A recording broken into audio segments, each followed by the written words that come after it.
क्योंकि अब हमारा परम मंगल होने का समय आ गया है। नहीं हमें ये सौभाग्य न प्राप्त होता जो हमें लाडली जो की बिना किसी कारण बिना किसी हेतु के ऐसी अपार कृपा का परिचय मिला है, अपार सुख देने वाले राधा नाम का परिचय मिला है, समस्त कर्म बंधनों को नष्ट करके दिव्य प्रेम प्रदान करने की सामर्थ्य वाले श्री धाम वृंदावन का परिचय मिला है, महिमा सुनने को मिली है। इससे हमें विश्वास हो जाना चाहिए कि अब हमारा परम मंगल है। श्रीपाद प्रबोधानंद जी महाराज कह रहे हैं, देहेस्मिन्नति कुत्सुते त्यजत वृथाध्यासं यतः संस्मृति घोरा चिंतय चिदघनम निज वपु सर्वं च वृंदावने घोराः सन्तु विपत्ति कोटय इह त्वं याहि नो विक्रिया मारब्ध क्षय मावसै तददथ तन्नाथौ सदा खेलय। हे भाई, देहेस्मिन् नति कुत्सिते त्यज व्यथाध्यासं यतः संस्मृति। ये जो तुम देह को बहुत अच्छा मान रहे हो, इससे बहुत ममता कर लिए हो, इसे अहम में बैठा लिए हो कि मैं स्त्री, मैं पुरुष, मैं कर्ता, मैं भोक्ता, ये तुम्हारे मलिन विचार हैं। अज्ञान के द्वारा मलिनता हो जाने पर इस शरीर में अहम बुद्धि हो जाती है, मम बुद्धि हो जाती है। ये मैं शरीर हूं, शरीर मेरा है, ऐसी अहमता ममता हो जाती है। इसी में सारे के सारे कुत्सित विकार रहते हैं, सारे के सारे पापाचरण इसी भाव में रहते हैं। देहेस्मिन् नति कुत्सिते त्यज। अब तुम्हें उपदेश कर रहे हैं श्रीपाद कि इस भाव को त्यागना होगा। देखो, कल किसी ने प्रश्न किया, ये ब्रह्मांड का सृजन लय ये सब, तुम हो कहां, तुम्हारी स्थिति कहां है? सुन सुना के पढ़ पढ़ा के प्रश्न कर लेना या उत्तर दे लेना ये अलग बातें हैं, अनुभूति करना ये सबसे अलग बात है।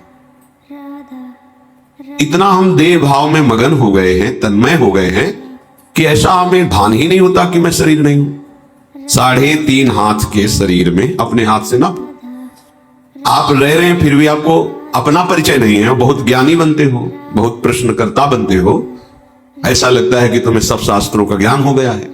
पर हम और कुछ ज्यादा जानने की बात नहीं कहते। तुम अपने को जान लो, फिर सबको जान जाओगे। जानो अपने को।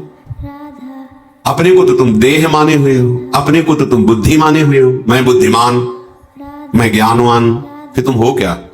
जब तुम अपना निर्णय नहीं कर पा रहे तो ब्रह्मांड का निर्णय क्या कर पाओगे?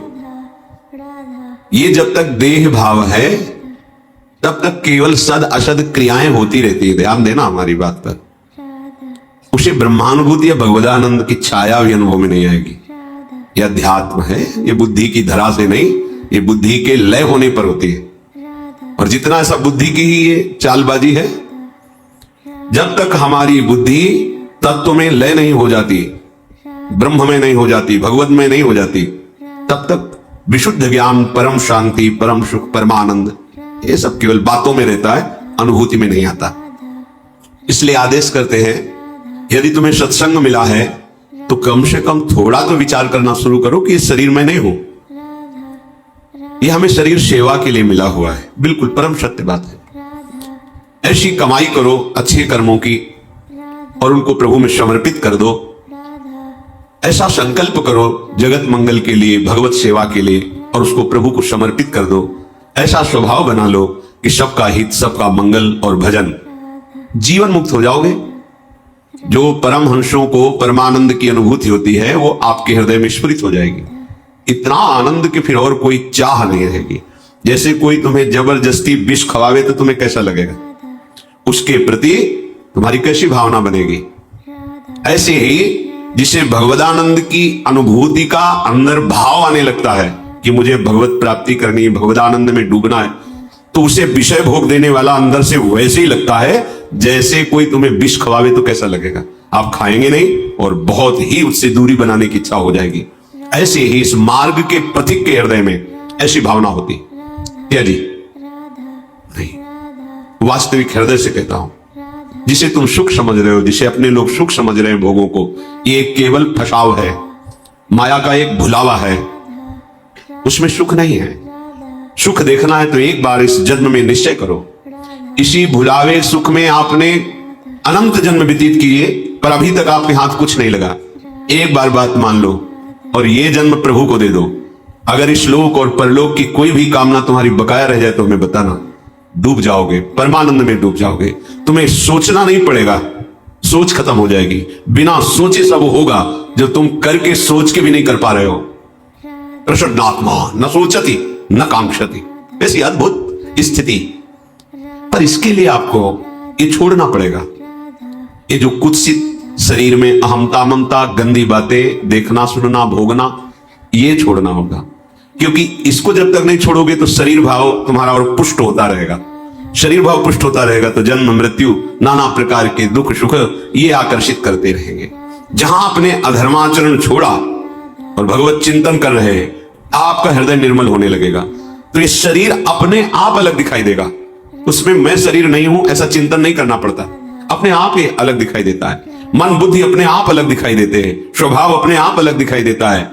और जब इन तीनों का बाद हो जाता है, स्थूल सूक्ष्म कारण, तो जो बचा हुआ अपना स्वरूप होता है। जब स्वरूप में तन्मय हुआ तो कुछ बचा ही नहीं, सब ब्रह्ममय हो जाता है।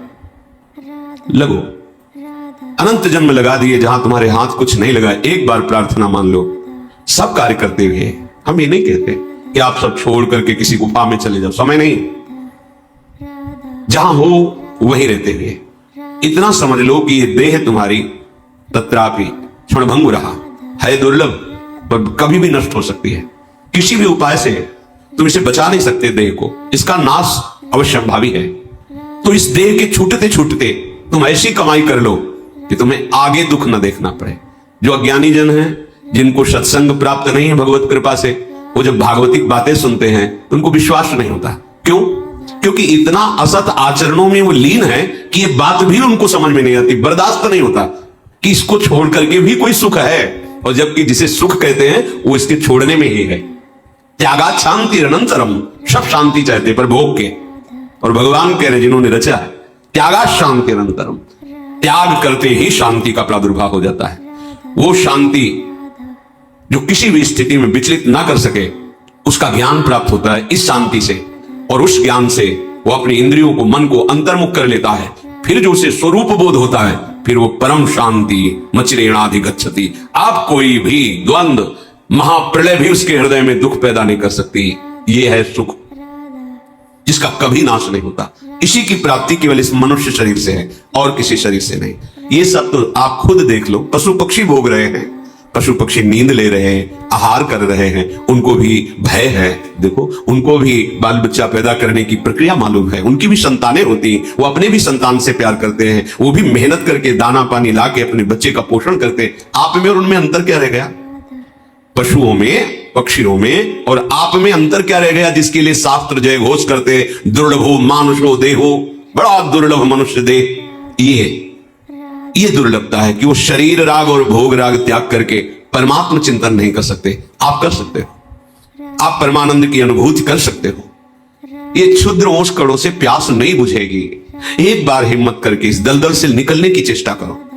तुम्हारे अंदर है सामर्थ्य, तुम अपनी सामर्थ्य को सत्संग के द्वारा जगाओ और दुष्ट इंद्रिय और मन पर संयम करके इनको वापस करो, हृदय देश में लाओ। ये घर से बाहर भटकते रहेंगे, कुछ हाथ नहीं लगेगा। मना कष्टान इंद्रियाणि प्रकृति स्थानी कर सकती, ये घसीटते चले जाएंगे जहां अंत नहीं, ऐसी माया में लौटा लो।